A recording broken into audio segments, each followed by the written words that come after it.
Continuamos entonces la segunda parte, lección 9, con Santiago, enemistad con el mundo. Capítulo 4, versículos del 4 al 7 dice: Oh almas adúlteras, ¿no sabéis que la amistad del mundo es enemigo contra Dios? Cualquiera pues que quiera ser amigo del mundo se constituye enemigo de Dios. ¿O pensáis que la Escritura dice en vano, el Espíritu que Él ha hecho morar en nosotros nos anhela celosamente? Pero Él da mayor gracia. Por esto dice: Dios resiste a los soberbios y da gracia a los humildes. Someteos pues a Dios, resistid al diablo y huirá de vosotros. Parte importante de la ética es no contaminarnos en la amistad con el mundo. Tenemos que vivir aparte, no agradar las cosas del mundo, ni tener cosas del mundo en nuestras vidas. Somos separados de Dios para Dios. Porque recordemos que dice: el Espíritu que Él ha hecho en morar en nosotros nos anhela celosamente. Es decir, Dios nos guarda, Dios nos cuida, y por eso no pretendamos irnos en contravía del Señor, amando las cosas del mundo. Debemos someternos al Señor.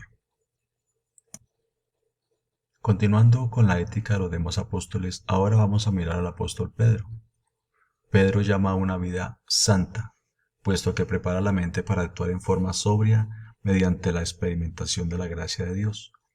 En su primera carta, Pedro recalca enfáticamente sobre la santidad. Miremos en la primera carta de Pedro, capítulo 1, versículos 10 al 22.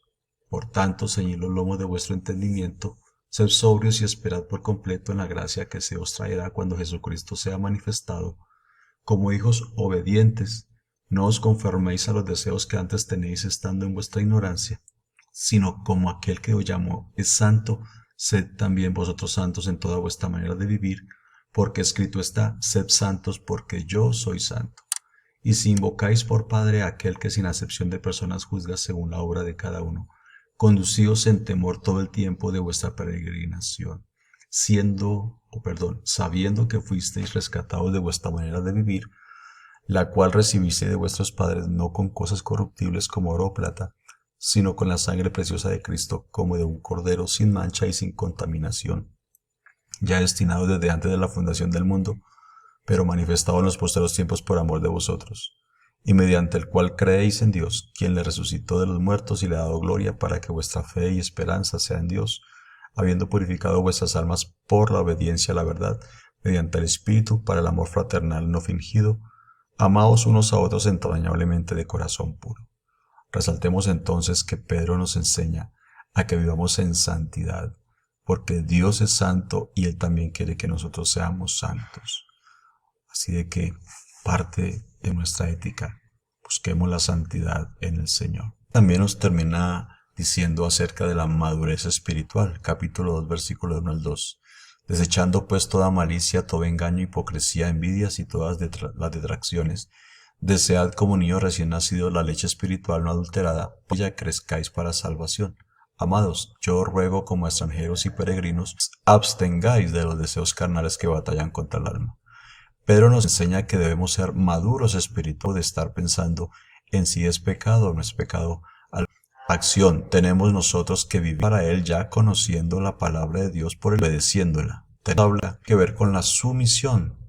Capítulo, versículo 13 al 14 dice: por causa del Señor someteos a toda institución humana, ya sea al rey como a superior, ya a los gobernantes, como por Él enviados para castigo de los malhechores y alabanza de los que hacen bien. Es decir, el creyente debe ser ético en su comportamiento ante las instituciones humanas, ante las instituciones del gobierno, ante las instituciones superiores, y también la institución eclesiástica en la cual pertenecemos, como son nuestros pastores, nuestros directivos, supervisores, misioneros. Es importante tener en cuenta esto. Continúa Pedro en su segunda carta, en donde llama a los cristianos a manifestar la fe en su vida diaria, sabiendo que la fe es la base para desarrollar las otras virtudes. Segunda carta de Pedro, capítulo 1, versículos del 5 al 7, dice: vosotros también, poniendo toda diligencia por esto mismo, añadid a vuestra fe virtud, a la virtud conocimiento, al conocimiento dominio propio, al dominio propio paciencia, a la paciencia piedad, a la piedad afecto fraternal y al afecto fraternal amor. Por eso es importante analizar cada una de estas palabras que nos van llevando del conocimiento a una vida ética plena. En el capítulo 3, versículo 10 al 12 dice: Pero el día del Señor vendrá como ladrón en la noche, en el cual los cielos pasarán con gran estruendo, y los elementos ardiendo serán deshechos, y la tierra y las obras que en ella hay serán quemadas. Puesto que todas estas cosas han de ser deshechas, ¿cómo no debéis vosotros andar en santa y piadosa manera de vivir, esperando y apresurándoos para la venida del día de Dios, en el cual los cielos encendiéndose serán deshechos y los elementos siendo quemados se fundirán? Por eso es importante saber que toda nuestra ética y nuestra conducta delante del Señor es para un propósito grande: esperar la venida del Señor Jesús. Porque esto que estamos viviendo, donde estamos nosotros con nuestra familia, aquí en la ciudad, en el pueblo, en el campo, todo lo que vemos un día será destruido. Pero nosotros, la iglesia del Señor, estaremos con Él en el cielo por toda la eternidad. Por eso dice Pedro: ¿cómo no vamos nosotros a vivir una vida en santidad, guardados para Dios y viviendo en una vida en fe, en virtud, en conocimiento, tener dominio propio, tener paciencia, tener piedad, afecto fraternal y un amor que debe ser el amor que Cristo nos ha enseñado en el corazón? Es importante obedecer al Señor y agradar a Dios. Ahora miremos lo que escribe el apóstol Juan. Juan reconoce que todo cristiano peca y necesita confesar sus pecados para recibir el perdón de Dios. En su primera carta amonesta al cristiano a apartarse de las actividades mundanas. Primera de Juan, miremos ahí, capítulo 2, versículo 15 al 17, que dice: No améis al mundo ni las cosas que están en el mundo. Si alguno ama al mundo, el amor del Padre no está en él. Porque todo lo que hay en el mundo, los deseos de la carne, los deseos de los ojos y la vanagloria de la vida, no proviene del Padre sino del mundo. Y el mundo pasa y sus deseos, pero el que hace la voluntad de Dios permanece para siempre. Entonces, démonos cuenta cómo es importante reconocer que somos pecadores. Claro, aún siendo cristianos cometemos errores, pero debemos pedirle al Señor perdón. Debemos guardarnos para Dios. Tenemos que apartarnos de las cosas del mundo y no amar las cosas del mundo. No dejar que las costumbres, que las vanidades, que las cosas que ofrece el mundo entren a nuestro corazón. Así de que recordemos, el mundo. Cuando miramos la segunda carta de Juan, él habla a los creyentes a permanecer en la verdad y no prestar oído a los que engañan con falsas enseñanzas, y vuelve a hacer énfasis sobre el amor.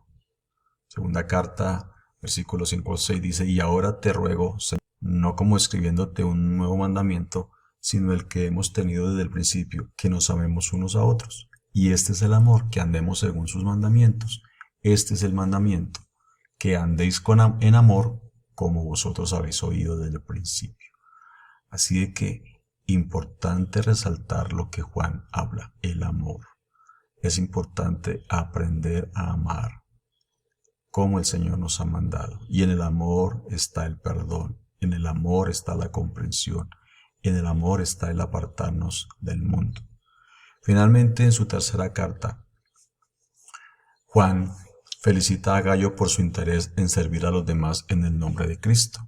Al contrario, otro hombre llamado Diótrefes había causado muchos problemas en la iglesia. Miremos ahí versículos de 9 al 11.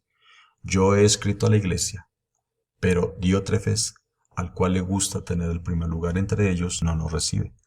Por esta causa, si yo fuere, recordaré las obras que hace parloteando con palabras malignas contra nosotros, y no contento con estas cosas, no recibe a los hermanos, y a los que quieren recibirlos se los prohíbe, y los expulsa de la iglesia.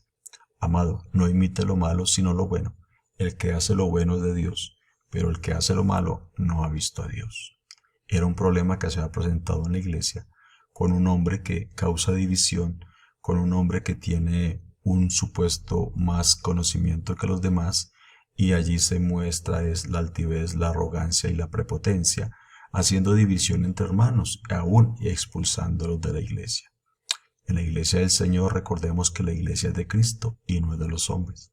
Así de que el apóstol Juan nos invita a no imitar esas costumbres, esas malas prácticas, y nos enseña que hagamos lo bueno. Recordemos que la iglesia es de Cristo y no seguimos a hombres, seguimos a Jesucristo, que es el dueño de la iglesia.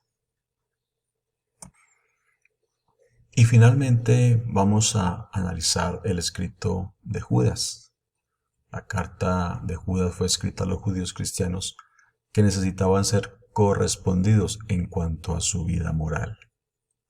Miremos en los versículos del 17 al 23 de Judas, que dice: pero vosotros, amados, tened memoria de las palabras que antes fueron dichas por los apóstoles de nuestro Señor Jesucristo, los que os decían: en el postrer tiempo habrá burladores que andarán según sus malvados deseos. Estos son los que causan divisiones, los sensuales, que no tienen al Espíritu. Pero vosotros, amados, edificados sobre vuestra santísima fe, orando en el Espíritu Santo, conservados en el amor de Dios, esperando la misericordia de nuestro Señor Jesucristo para vida eterna. A algunos que dudan, convencedlos; a otros salvad, arrebatándolos del fuego; y de otros tened misericordia con temor, aborreciendo aún la ropa contaminada por su carne. Era una situación que también Judas trata, donde muchos se habían apartado de la verdad. Muchos se habían apartado bajo enseñanzas de hombres burladores que tenían malos deseos. Y es lo que podemos ver hoy en día. El verdadero cristiano se guarda para Dios.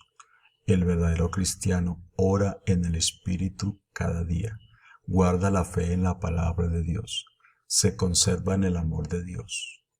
Muchos pueden profesar en la iglesia que falta amor, que no hay amor. Pero tenemos que mirar qué tan santo, qué tan íntegro, qué tan cuidadoso de las cosas de Dios es aquella persona que dice que en la iglesia no hay amor. El amor se demuestra, el amor no se pide. Muchos andan diciendo que en la iglesia no hay amor, pero ni siquiera dan amor. Lo que Judas nos está diciendo a nosotros es que esas personas que son burladores, que andan según sus malvados deseos, porque dedican lo que ellos quieren corregir, pero que no se someten ellos a la palabra, por eso aparecen burladores. Hoy en día hay muchas personas que no es el de la salvación, un evangelio errado, un evangelio de mucho éxito, pero nunca hablan de un arrepentimiento, de amor, de paz, de tener a Cristo en el corazón y de esperar su venida. El Señor en su venida se guarda en santidad y guardan su palabra. Hay que esperar al Señor con misericordia, y que a estas personas con amor hay que orar por ellos y convencerlos de su error. Por eso hay que salvar a esas almas. ¿Quién las salva? Cristo. Pero ¿cómo nosotros? Trabajando, predicándoles en el nombre del Señor Jesucristo, con misericordia, con temor. Por eso no debemos dejarnos llevar por enseñanzas de hombres, por conceptos filosóficos, sino siguiendo a Cristo. El que sigue a Cristo, no importa la situación, adversidad que pueda presentarse, tenemos que seguir a Cristo. El que sigue a Cristo y su palabra y permanece en su iglesia es un creyente con ética, es un creyente con buen testimonio, es un creyente que es ejemplo en la iglesia, es un creyente que es columna y baluarte y ejemplo para los demás. Por eso Judas nos enseña que pasarán estas cosas, pero nosotros tenemos que perseverar en el camino del Señor y no causar divisiones ni vivir por emociones, sino vivir en el Espíritu Santo de Dios, en oración, en ruego, en ayuno, en asistencia al culto, en andar en amor y comunión para con nuestros hermanos de afuera.